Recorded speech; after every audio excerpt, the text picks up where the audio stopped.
I never imagined that the day my daughter came into money would be the same day she'd throw me away like trash. But there I was, standing in the rain sweater soaked to my skin, mascara bleeding into the lines on my face, and the blinding glare of her new security lights making it hard to see anything clearly. My suitcase lay burst open on her perfect driveway like a popped blister. Clothes I'd just folded hours ago were now soaked and splayed across her fresh concrete. My toothbrush rolled toward the gutter like even it knew I didn't belong here anymore. And then her voice cut through the storm. "You'll never see a dime of my money, you old witch." I didn't flinch. I couldn't afford to. Her boyfriend Trent or Trey or some other name that sounded more like a Jim stood behind her with his arms crossed. He was maybe 3 years older than her own son, smirking like he'd just won a prize. The mansion behind them still had real estate ribbons on the porch. She hadn't even taken down the sold sign. That hurt more than the rain. No yelling, no begging. I stood there in silence, dripping my suitcase guts soaking into the concrete. Her 2 boys weren't home, thank God. At least they didn't see their grandmother get tossed out like a worn mop. "You're a leech," she shouted. "I worked hard for this. You don't get to mooch off me just because you're old." Worked hard. My jaw clenched. I stayed quiet because I knew the truth. 10 days earlier, she'd hit the jackpot. $10 million. A lottery miracle. And overnight, I became inconvenient. We used to joke if we ever won, we'd buy a duplex. I'd have my own place, but close enough to help with the boys. We'd travel together. She always told her friends, "My mom's my rock." But the minute that check cleared, I was dead weight. That night, she didn't even leave me a blanket. One by one, I picked up my socks from the pavement. My fingers trembled from the cold, but I made sure she didn't see me cry. She just stared the same eyes I once kissed goodnight, now dull and flat. "Get off my property," she hissed, "or I'm calling the police." "You have no right to be here." "No right." The words scraped across my ribs like a dull knife. I wanted to scream. I wanted to tell her how I'd paid her rent for 4 years, how I raised her babies when she couldn't keep a job, how I gave up my retirement every single penny just so she could start over. But I didn't scream. Not then. I wasn't going to give her the satisfaction. I just stepped back, clutching my suitcase like it still meant something. The rain mixed with dirt under my shoes. I was supposed to grovel to beg her for crumbs. That's what she thought. But she made one mistake. She never looked at the name on the lottery ticket. 2 weeks earlier, we were still a team. At least that's what I told myself. I was cooking dinner, folding the boys' laundry, covering the bills from my pension. She was between jobs again. I didn't ask questions. I just held the line. That old house wasn't much cracked tile chipped banister, but it was filled with noise cartoons and a kind of love I thought was real. And we had a ritual. Whenever things got hard, we'd swing by the gas station and grab a lottery ticket. She'd hold hers up and say, "Can you imagine 10 million? No more ramen, no more debt collectors." I'd laugh. Maybe I'll finally get that porch swing. We never expected to win. It wasn't about the money. It was about hope. $2 dreams on slips of paper. "If I win, we split it," she used to say, grinning. "I got you, Mom." And I believed her. God help me, I did. Even when she didn't pay her half of the water bill. Even when she rolled her eyes while I cleaned up the living room before her kids came home. Even when she dropped them off for interviews that always ended at bars. She had moods, but I made excuses. She's tired, I told myself.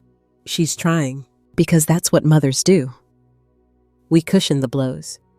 We carry their weight when they don't even see us holding it. But that week, something shifted. She pulled away, jumped when her phone rang, snapped at the boys, whispered behind doors. Thursday night, the news ran a segment winning tickets sold at a neighborhood gas station. She shifted on the couch, didn't smile. "You ever buy from there?" she asked. "Yeah," I said. "Picked one up Monday with the groceries." She nodded, just curious. The next morning, the ticket was gone. Not in the drawer, not under the magnets, not behind the grocery list on the fridge. I searched every inch of that kitchen. My chest got tighter with every empty cabinet. But I didn't ask, because I didn't want to believe. "We always played together," she promised. But promises made in comfort don't always survive opportunity. That ticket wasn't a joke. It wasn't a game. It was mine. I remember buying it more clearly than what I had for breakfast. Monday morning, behind a man yelling into his phone about a broken deal. I just wanted my milk and maybe some gum. The clerk smiled and asked if I wanted a ticket. I almost said no, but then I heard myself, yeah, quick pick. It cost me $2. I signed the back like always. The receipt still in my wallet. The ticket, I pinned it to the fridge with that stupid smiley face magnet. She never checked the name. That night, she made dinner something she hadn't done in weeks. Opened a bottle of wine like we were celebrating. She even kissed me goodnight. The next morning, the ticket was gone. The magnet still there, grinning like a fool. And I still didn't ask, because I wanted to believe. But that was before the new shoes, before the locked door, before she said she needed space. Days later, she stood in my living room, beaming like a child on Christmas. "You're not going to believe this," she said. She held up a check. $10 million. "I won," she whispered.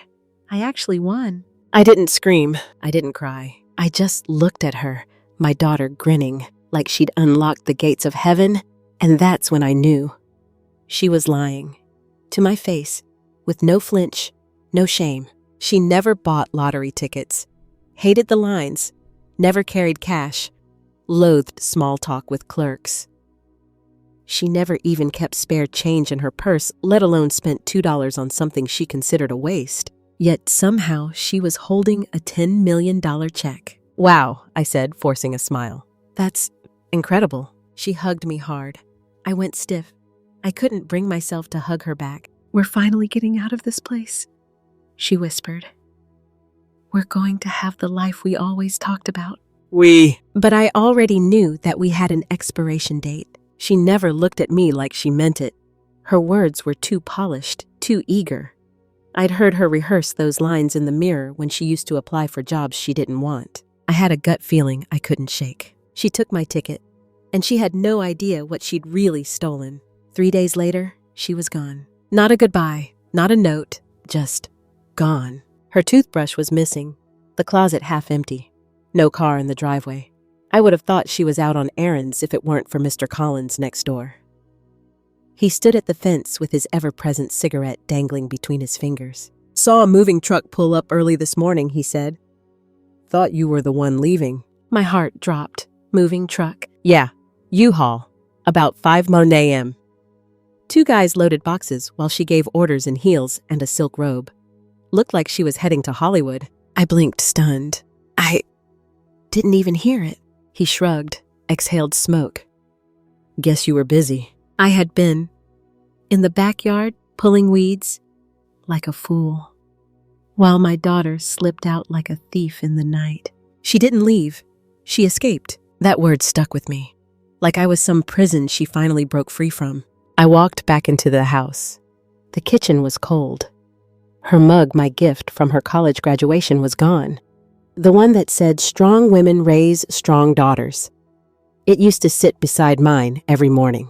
Now it was just me and the magnet. I walked to the fridge, pressed my palm against the place where that ticket had been, stared at the dumb yellow face, still smiling. That's when I knew. It wasn't a hunch anymore, or a mother's fear. She took it, and now she was gone. I called her once, just once, straight to voicemail. I didn't leave a message. I didn't cry. I'd spent too many years waiting for her to choose me over convenience. Instead, I sat at the kitchen table, the same one where I used to braid her hair for picture day, and stared at the chair she always used to curl up in after a long day, moaning about how life wasn't fair. Unfair?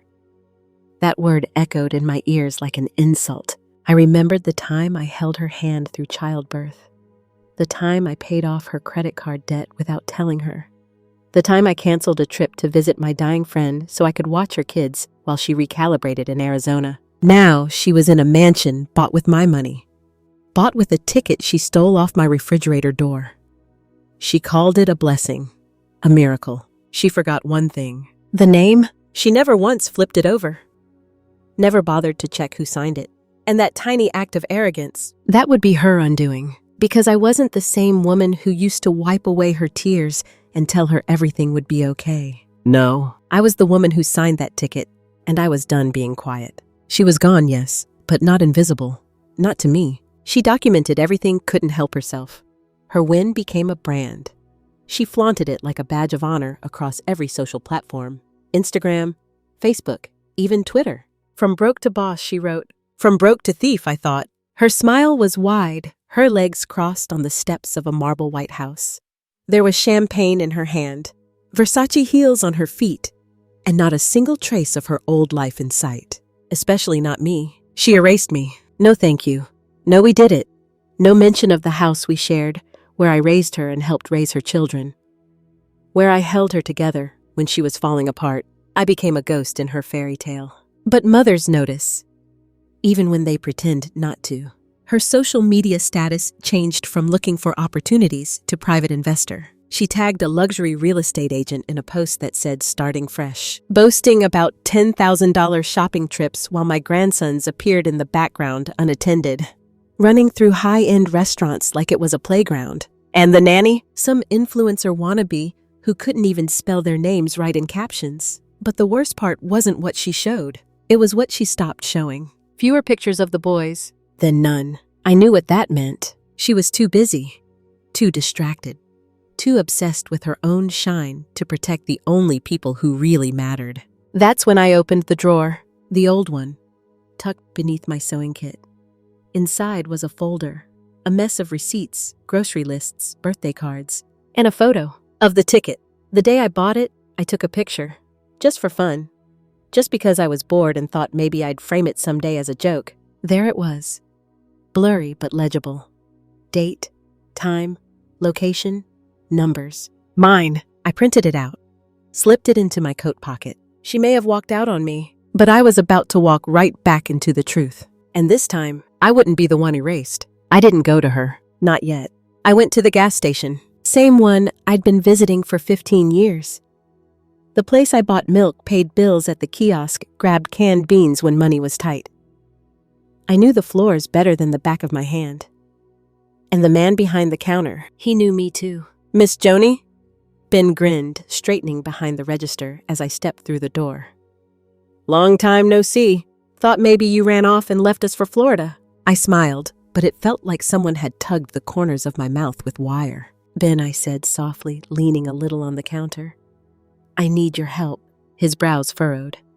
Everything okay? I hesitated. Then, you remember the ticket I bought last Monday? Quick pick. I joked it might finally get me out of here. He chuckled. Sure do. Said you were going to get a beach house and leave your daughter the dishes. I didn't laugh with him. I think someone else claimed it, I said. Took it. Said it was theirs. His face went still. The lightness dropped from it like a coat on the floor. You're serious. I signed it, I said.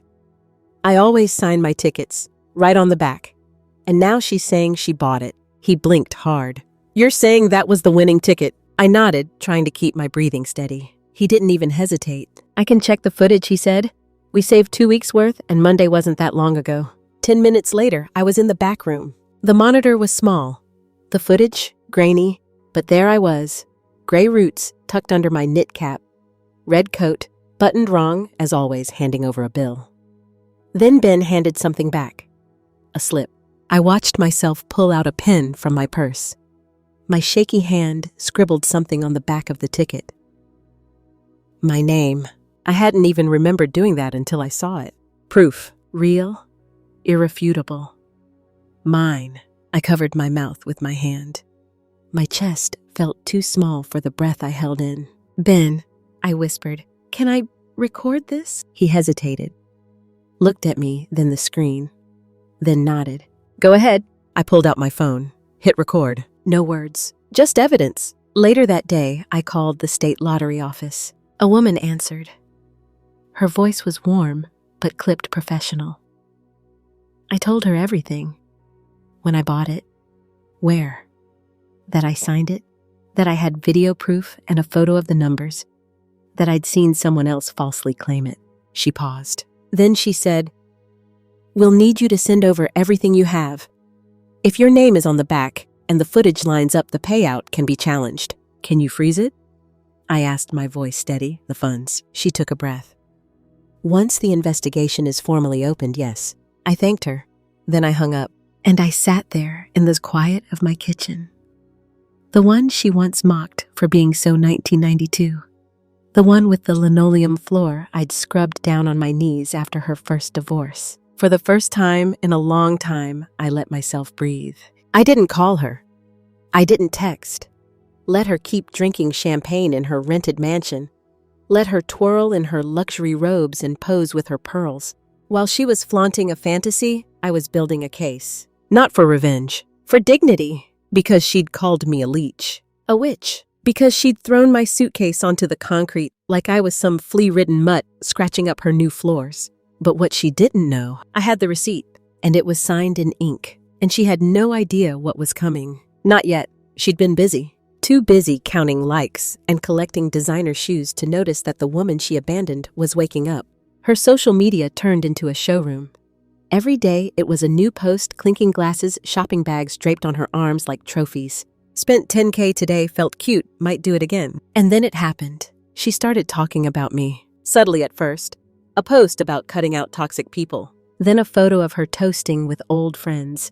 The caption, "Free from leeches." Surround yourself with winners, not beggars. I read it twice. Then I read the comments. Good riddance, girl. You're so much better without her. We always knew she was the problem. My stomach turned. They didn't know me. They didn't know the woman who skipped meals so her daughter could eat. The one who co-signed the lease when her credit was in the gutter. Who wiped vomit off the floor after her daughter's toddler had the flu. They didn't know. Because she never told them. She'd erased me with the few keystrokes. Let strangers turn me into a parasite. I didn't reply. I just screenshotted every post, every comment, every insult. Then I printed them. And I sat in front of a lawyer named Dana. She came recommended by Mrs. Andrews down the street, whose niece had dealt with something similar. Dana wore no-nonsense glasses and had a voice like steady rain, calm but relentless. She read everything. My photos, the footage stills, my receipt, the social posts. When she was done, she looked at me. This isn't just deception, she said. It's fraud. I don't want revenge, I whispered. She nodded. You want what's yours? Yes. We submitted everything that afternoon. By the end of the week, the Lottery Commission confirmed it. Investigation, active payout, frozen, announcement delayed. Still, I said nothing to my daughter. No warning. Why should I? She never warned me when she walked out the door with my future in her purse. Let her walk further. Let her mock louder. Let her dig the hole so deep she couldn't climb out. Because the more she posted, the more she exposed. And she had no idea who was watching. Not anymore. The calls didn't come right away. First, there was just silence. Her posts continued louder than ever. Caption after caption about vibrations, cutting off negativity, no more dead weight. There was a clip of her popping champagne on a yacht deck she likely rented for a few hours. A quick boomerang of diamond bracelets clinking on her wrist. Then it stopped. No more stories, no more poolside photos, no more boss babe affirmations, just silence. It happened 2 days after Dana's office sent the last formal notice. I pictured her face as the bank app flashed declined. Maybe she thought it was a glitch. Maybe she tried again and again. Frantic fingers, confused eyes, then the cold grip of panic. I didn't gloat. I didn't smile. Because it wasn't about revenge. It was about dignity. I had spent years letting her take and take and take my money, my time, my health, my name. She repaid me with exile and then humiliation. But I wasn't going to repay her in kind. I was going to let the truth handle that. And the truth, it had sharp teeth. Dana called me just after sunset that day. The commission verified everything she said, voice steady. Every timestamp, every angle, every frame of footage. She paused before continuing. They've confirmed you as the rightful claimant. The payment will be reissued under your name. I let the words settle. I was sitting at the kitchen table, chipped familiar. Same table where I once cut her birthday cake when she turned 12. Where I taught her kids to draw. Where I sat night after night, unpaid babysitter, unpaid landlord, unpaid mother. I stared at the documents Dana had sent. My name in sharp print. Joan Price, legal winner of the 10,000 lottery claim. They'll be releasing a corrected statement, Dana said. The payout to her has been frozen. Permanently. Do I have to tell her? I asked, barely above a whisper. Dana chuckled softly. No, the state will, and the banks will finish the job. I hung up. I didn't pour wine. I didn't call a single person. Instead, I looked around my house. No chandeliers, no Italian marble. Just a flickering ceiling light, a stack of dishes in the sink, and an old knit throw over my legs. And yet somehow it felt like more home than her mansion ever could. She didn't call that day. Didn't the next either. But I knew it was coming. People like her always think the world is too scared to tell them no. They think their charm can fix what truth has cracked wide open. But charm doesn't fix forged claims. It doesn't erase signed names or reverse camera footage. She had taken the wrong woman for granted. She'd thought silence meant surrender. She forgot who raised her. The woman who held her after her second miscarriage, who scraped pennies to buy her a cap and gown, who drove cross-country in a borrowed van to rescue her from her second mistake of a husband. She forgot, but the law didn't. The press conference was scheduled for the following week. Nothing grand, just enough for local media to cover the correction. Enough to clear my name. Enough to finally shut the door she kept slamming in my face. Dana asked if I wanted to prepare a statement. No, I said. I'll keep it short. And I did. That morning, I tied back my hair, wore my cleanest blouse, the one with the little pearl buttons she used to say made me look outdated. I stood behind a plain wooden podium as the lights flashed. My name is Joan Price, I said. I purchased that ticket. I signed it, and I am the rightful recipient. 3 minutes. That's all it took. 3 minutes for the truth to be spoken out loud. 3 minutes for the world to stop calling me a leech. The reporters tried to ask more, but I smiled politely, stepped away from the podium, and let Dana handle the rest. Outside, I stood in the parking lot, the wind brushing past my sleeves like a quiet thank you. I didn't look back. She didn't see it coming. That was the best part. The press conference wasn't big enough to hit national TV. It was quiet on purpose. No pageantry, no live stream. Just a few local reporters and a state representative with a stern face. She had no idea, because she didn't check. Why would she? She thought I was incapable of action. That was her fatal flaw. She saw my silence as weakness. She mistook my absence for irrelevance. She forgot I was the one who held her together when everything else fell apart. That evening, I checked her Instagram. She posted a video from a rooftop lounge, wearing a silk wrap and pearls cocktail in hand. Her caption, manifesting more millions. I stared at it for a moment. She had no idea the state had already erased her name from the records. She had no idea the bank had already locked the accounts. She had no idea the prize she flaunted didn't legally belong to her anymore. Let her enjoy one last night of delusion under the stars of a rented skyline. Because tomorrow, everything was going to change. The moment arrived at 12:18 p.m. I'd been sitting in my kitchen, quietly sipping lukewarm tea when my phone lit up, buzzing so violently, it nearly tipped off the counter. Call after call. Notifications stacked like bricks. I ignored them all, because I knew who it was. And I knew she was panicking. At 1:43 p.m., I finally picked up. Her name glowed on the screen like a bruised Callie Price. Once that name meant something. Now it felt like a stranger wearing my daughter's skin. I answered. She didn't even bother with a greeting. Her voice tore through the receiver like shattered glass. You stole my life. I didn't speak. I let her rage fill the space, sharp and frantic. You think you're clever? You think this is justice? You humiliated me. Mom! In front of everyone.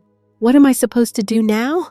How am I supposed to face them? I imagined her hair a mess, nails cracked from clawing at the walls of a collapsing empire. The image didn't satisfy me. It didn't bring joy, but it brought peace. You could start, I said slowly by saying thank you. There was a pause, a long hollow beat. Thank you, she spat, voice cracking. For what? I leaned back in my chair, the old wood creaking beneath me like it knew it had waited years for this. For the 5 years I kept a roof over your head when you couldn't hold a job. For the 3 times I paid off your credit card debt without asking for a cent back. For raising your children while you were out chasing dreams in bars and bad decisions. I let that sink in. For not calling the police the night you stole a lottery ticket from my fridge. You're lying, she hissed. No, I said calmly. I have the receipt, the footage, the signature. I have the truth. You had Instagram captions. She went quiet again. This time, I heard something new. Fear. You've ruined everything, she whispered. No, I corrected. You built everything on a lie. I just stopped pretending it was a palace. Then came the desperate bargaining. You don't understand, she said. The house, the car, the clothes. It's all gone, isn't it? You took it all. I didn't take anything, I said. You gave it away when you took what wasn't yours. I needed it, she said. I needed to feel in control again. You always made me feel like I was failing. You were failing, I said softly. But I never said that. I just kept holding you up. She gasped like she'd been slapped. I've already donated half, I continued, unshaken. To women's shelters, to single mothers who don't abandon their family when the check clears, to people who understand the value of integrity. You're insane, she said. But even she didn't believe it anymore. No, I said. I'm finally sane. And then I did what she never expected. I hung up. No warning, no scream, just a quiet final click. The silence that followed was sacred. It wasn't absence.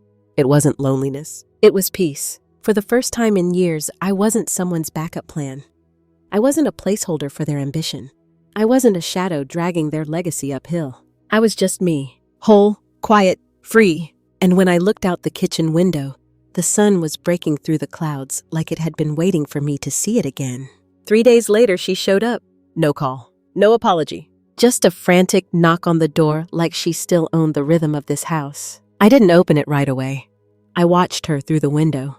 Gone were the pearls and the confidence. Her hair was tangled. Her sweatshirt was stained. She looked like a woman who'd just realized the world was not in fact hers for the taking. I opened the door an inch. Her eyes were glassy. Mom, she said, breathless, we need to talk. There's nothing left to say, I replied. You can't do this to me, she shouted. I didn't know it was your ticket. You didn't ask, I said. You didn't even check. You just took it. Fine, she snapped. Maybe I messed up, but freezing my accounts, taking back everything, that's not justice. That's revenge. I tilted my head. You called me a leech. You posted my humiliation like it was performance art. That was she started, but stopped. Because there was no excuse good enough. And she knew it. Then her voice cracked. I need help. There it was. The truth. Not remorse. Just need. She didn't come back because she missed me. She came back because her safety net had been cut. You've made your point, she said bitterly. You got the money. You got the name on the check. Can we go back to normal now? I looked at her, at the woman who used to call me her hero, at the daughter I'd carried through illness, addiction, heartbreak, and every financial collapse she never saw coming. And I said the one word she never expected. Goodbye. Her mouth fell open. What? I didn't repeat myself. You'll regret this, she yelled. You think money's going to make you happy? You think you can buy peace? I paused and smiled. No, but I bought you out of my life. Then I closed the door. No slam, just quiet. I didn't cry. Not when the door clicked shut. Not when I heard her footsteps retreat down the walk. Not even when her car peeled out of the driveway like she could leave her shame behind in tire tracks. Instead, I brewed tea. That's the thing about peace. Sometimes it doesn't come in waves. Sometimes it trickles in like the slow pour of water over old leaves. By the time I sat at the table again, the silence had changed. It wasn't heavy anymore. It wasn't expectant. It was mine. I turned over the updated paperwork Dana had sent. The winning funds now legally under my name. The ownership of the house secure. The bank statements reflecting the donations already processed. Nothing flashy, just real, intentional, cleansing. Half of the money was gone, and I didn't regret a cent of it. That money had been poisoned from the beginning. It was never going to make me feel full. But putting it in the hands of women who would use it for survival, for hope, for dignity, that felt like healing. I used the other half carefully. I paid off the last of the house repairs, fixed the roof, finally got the plumbing work done right. Nothing extravagant, just comfort restored. And I bought a new washer, a quiet one. After all the years of carrying someone else's laundry, it felt good to choose a machine that worked without complaint. The story spread, of course. There's no way it wouldn't. The local paper ran a short piece. Lottery dispute ends with surprise. Twist, mother confirmed as true winner. They didn't name her. I had requested that. This wasn't about public shame. That was her arena, one she'd decorated with filters and captions. I didn't need to stand on that stage. I had already taken the microphone away by telling the truth. Let her live in the silence now. A few neighbors came by with casseroles and unsure smiles. One of them, a woman named Clara I barely knew, brought banana bread and said, "I always knew you were too kind to say anything." I didn't know what to say to that, so I just thanked her. Because I wasn't kind. Not like before. I had boundaries now. I started volunteering again, this time with a women's shelter a few towns over. Nothing loud. Just helping sort supplies, organize donations, offer quiet guidance to women trying to claw their way back to something that looked like stability. They didn't know my story. They just knew I showed up. Sometimes I brought muffins. Other times I brought nothing but time. But I felt useful. Not used.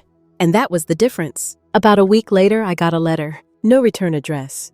Just my name written in a slanted, rushed scrawl. I opened it on the porch under the soft light of a quiet morning. Inside was a single page. No dear mom. No apology. Just 5 words written like a wound. You didn't have to destroy me. I stared at them for a long time. Then I folded the letter and placed it in a drawer I rarely opened. Not out of sentiment, out of caution. Because I knew better now. She didn't think I'd fight back. She never imagined I had it in me. To her, I was just the silent shadow that kept her life upright. She mistook my quiet for weakness. She forgot who taught her how to walk. That Sunday, I visited the garden for the first time in months. The flowers were wild, unruly, but beautiful. I knelt in the dirt and planted new seeds. Lilies, jasmine, some lavender. All low maintenance. All chosen because they came back strong every spring. I dug into the earth with my bare hands, nails caked in mud, the way I used to when she was little, and we still believed growing something together could fix anything. This time, I wasn't planting for anyone else. Just me. I didn't block her number. But I didn't answer again either. She texted once, short, confused. "Do you really hate me?" I stared at it for a long time. Then I turned off my phone and left it inside while I sat in the garden. It was warm out, breezy. I closed my eyes and listened to the world go on without drama, without desperation, without borrowed promises. The garden didn't need an answer, and neither did I. I didn't answer the text. Not that day, not the next, not the one after that either. I let it sit there unread, just a blinking question mark, in a thread filled with silence. She didn't send a follow-up. She didn't call.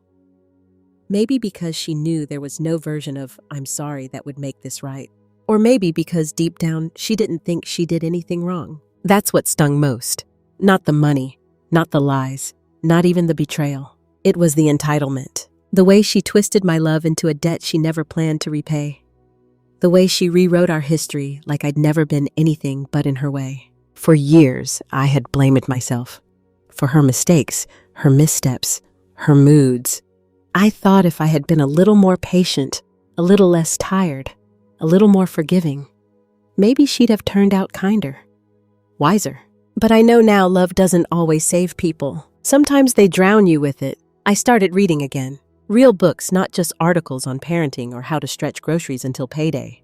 I checked out novels from the library, romances, mysteries, even a science fiction one that I didn't entirely understand, but devoured anyway. I let myself be someone else for a while. I think that's what healing sometimes looks like, remembering who you were before survival became your full-time job. I even pulled out my old sketch pad. My hands were stiff, rusty, but the pencil still moved. Slowly, carefully, and then a little more freely. I sketched my grandson's old sneakers left behind in the mudroom. I sketched the broken swing in the backyard where she used to sit and read Goosebumps books aloud until she scared herself. I sketched a version of myself I hadn't seen in years, shoulders straight, eyes clear, hands empty but steady. The calls from the press faded eventually. The curiosity died down after a week or two. People moved on. A few tried to spin the story, feuding family, greedy mother, ungrateful daughter.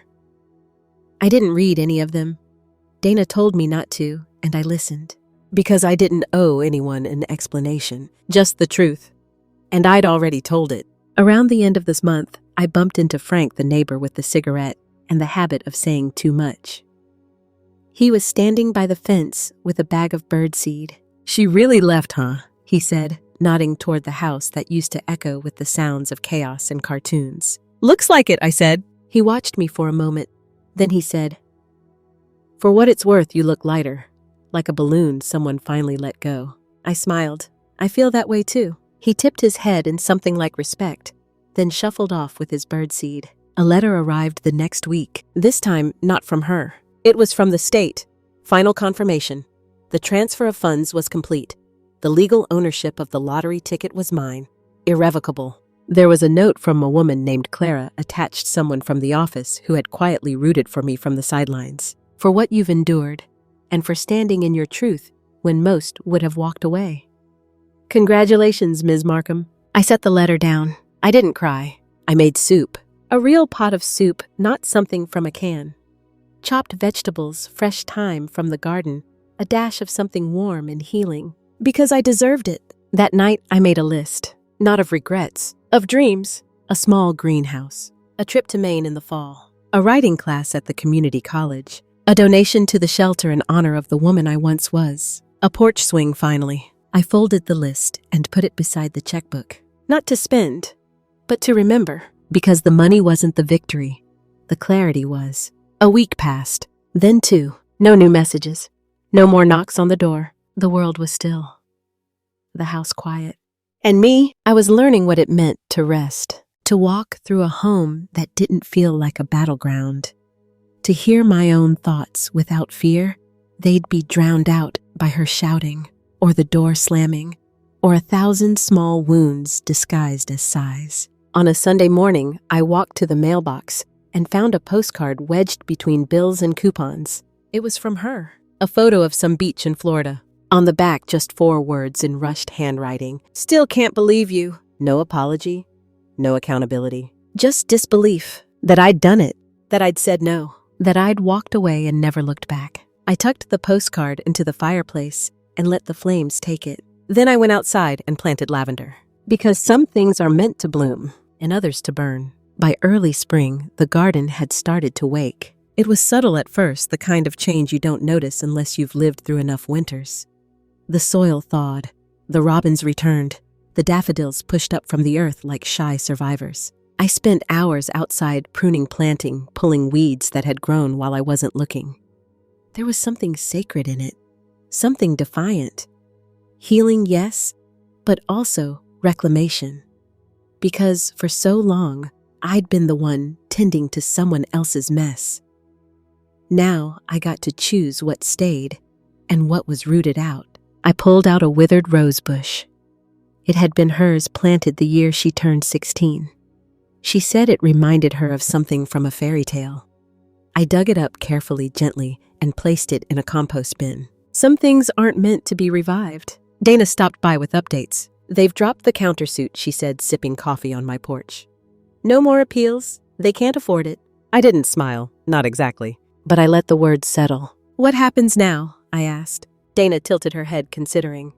"Now you live." Living turned out to be harder than I expected. Not because I was hurting, but because I'd gotten so used to making myself small that expansion felt like arrogance. Every little joy came with guilt. Buying fresh linens, repainting the bedroom, picking out a new pair of shoes that didn't come from the clearance rack. It took weeks to learn how to accept pleasure without apology. But I kept trying. Each small luxury was a step. Each quiet morning, a reminder I was allowed to exist for more than just usefulness. I donated a chunk of the winnings to the shelter downtown. The same one I used to volunteer at before she needed me every hour of the day. They named a wing after me, the Evelyn Room. It was warm, painted in soft green, with shelves of children's books and a rocking chair in the corner. One of the women staying there hugged me so tight I nearly lost my balance. She didn't know the full story. She didn't need to. She just said, "Thank you for giving us a place to breathe." And for the first time, I let myself feel pride, not in what I'd survived, but in what I'd done with it. News trickled back eventually. Not from her, from the corners, the whispers. She was renting a condo in a different city, smaller, less polished. The boyfriend was gone. The luxury car returned. She was working again admin assistant at a company that didn't know who she used to pretend to be. And the boys, with their father for now. She'd lost primary custody somewhere between the court battles and unpaid property taxes. None of it surprised me. What did surprise me was how little bitterness I felt. Not because I'd forgotten, not because I'd forgiven, but because there was no room left in me for anger.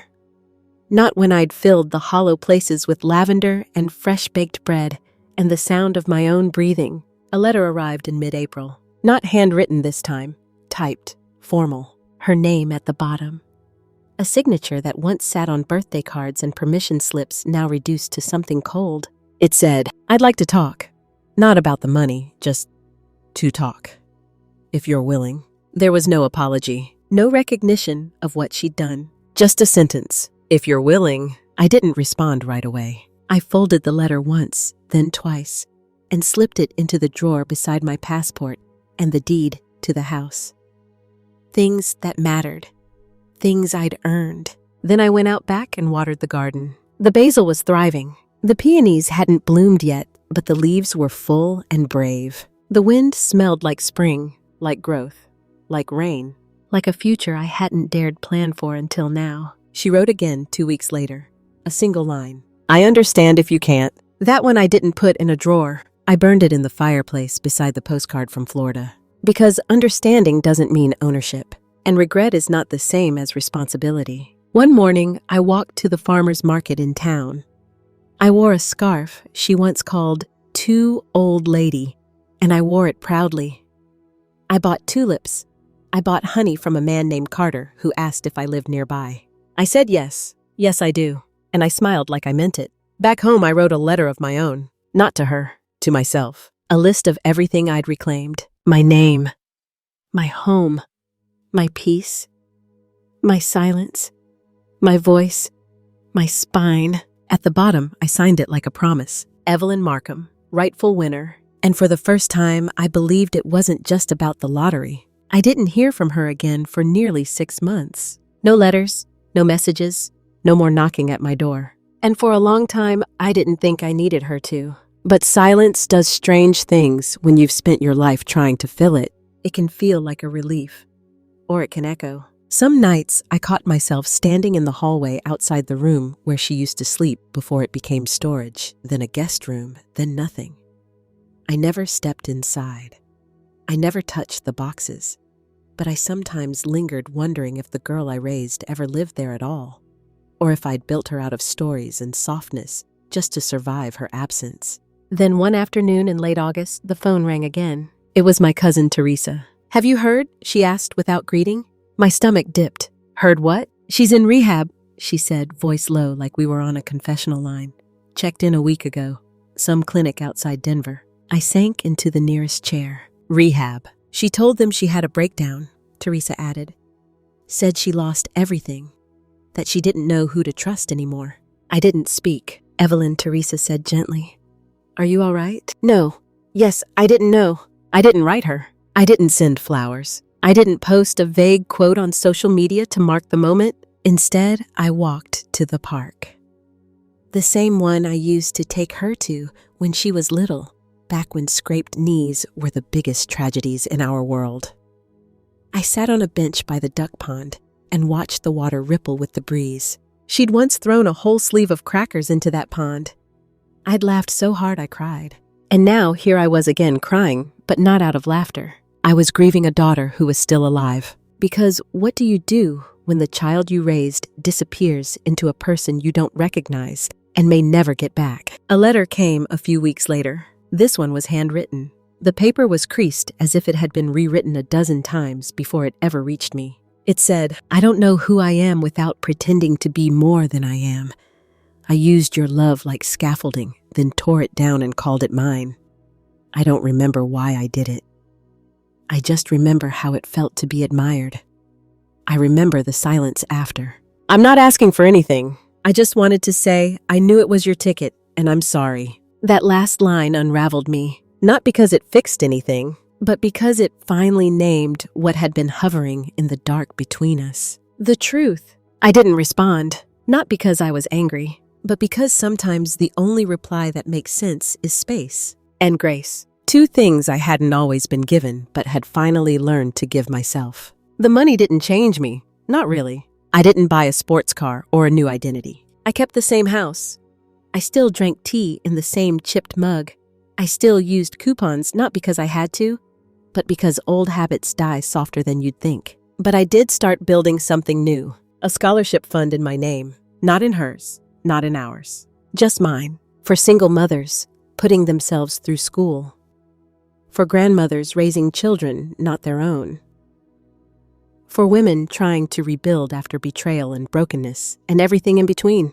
I called it the Porch Light Fund, because no matter how long you've been lost, you deserve a light to come home to. One morning in September, I stood on the porch watering my geraniums when I saw a car slow in front of my house. Not her car. A rental, maybe? A nondescript sedan, the kind you get when you're trying not to be noticed. It didn't stop, just rolled by, then rolled on. But in the passenger seat for just a second, I thought I saw her profile. Thinner, older, a little more hollow. She didn't turn to look. Neither did I. We didn't need to. Because some truths don't require confrontation.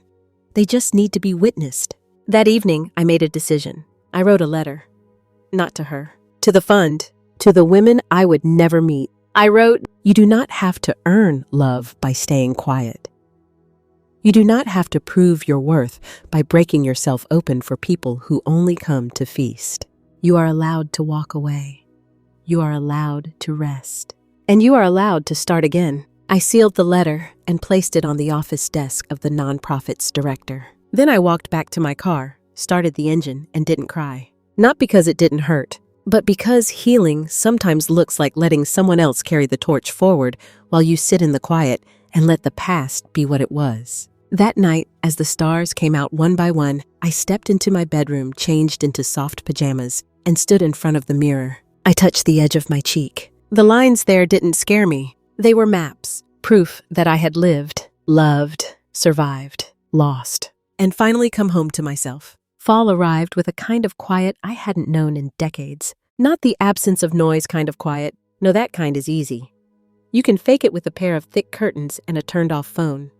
But real quiet, the kind that settles into your bones and hums like peace that takes work. By October, I had deleted all of her voicemails. Not because I was angry. Not because I wanted to forget. But because I finally could. Grief, as it turns out, doesn't always scream. Sometimes it just exhales. Long and slow and steady, until all you're left with is clarity. And a kitchen with one mug instead of two. Dana called me that Friday. The final disbursement had been made. All claims resolved. No appeals. "It's done," she said. Those words echoed. I didn't realize how much I'd been waiting for them, like a sentence hanging over my life, one I hadn't written, but had been forced to live inside. "Thank you," I told her. She hesitated. "Evelyn, I know you didn't do this for validation, but I want you to know you're the reason this office changed its victim advocacy protocols. We don't wait anymore when someone like you calls." That hit me harder than anything else.